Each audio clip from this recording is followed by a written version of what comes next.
Ministri i Jashtëm i Danimarkës ka thënë se ka një mungesë dakordësie themelore me presidentin amerikan Donald Trump në lidhje me Groenlandën, edhe pas bisedimeve të zhvilluara në Washington me zëvendës presidentin J.D. Vance dhe sekretarin e shtetit Marco Rubio. Lars Løkke Rasmussen thotë se është e qartë se Trump ka dëshirën për të pushtuar Groenlandën, por ai beson se takimi ka arritur të ndryshojë disi qëndrimin amerikan.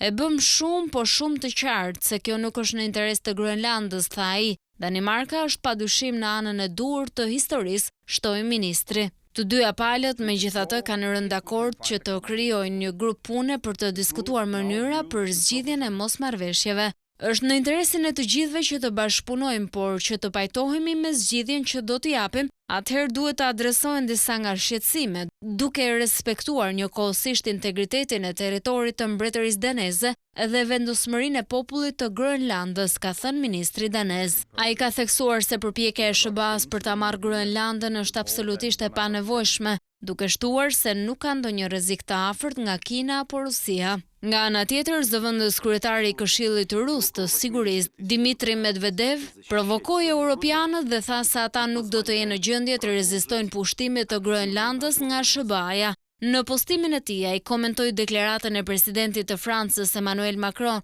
se nëse ka një shkelje të sovranitetit në Groenland, pasojat do të jenë të pallogaritshme. Gjeli tha se nëse preket sovraniteti i Danimarkës, pasojat do të jenë të pallogaritshme, edhe çfarë do të bëjnë ata? A do të rrëmbejnë presidentin amerikan apo do të hedhin armë bërthamore mbi SBA-n? Jo, sigurisht ata thjesht do të friksohen dhe do ta dorëzojnë Groenlandën dhe ky do të jetë një precedent i madh europian, tha Medvedev.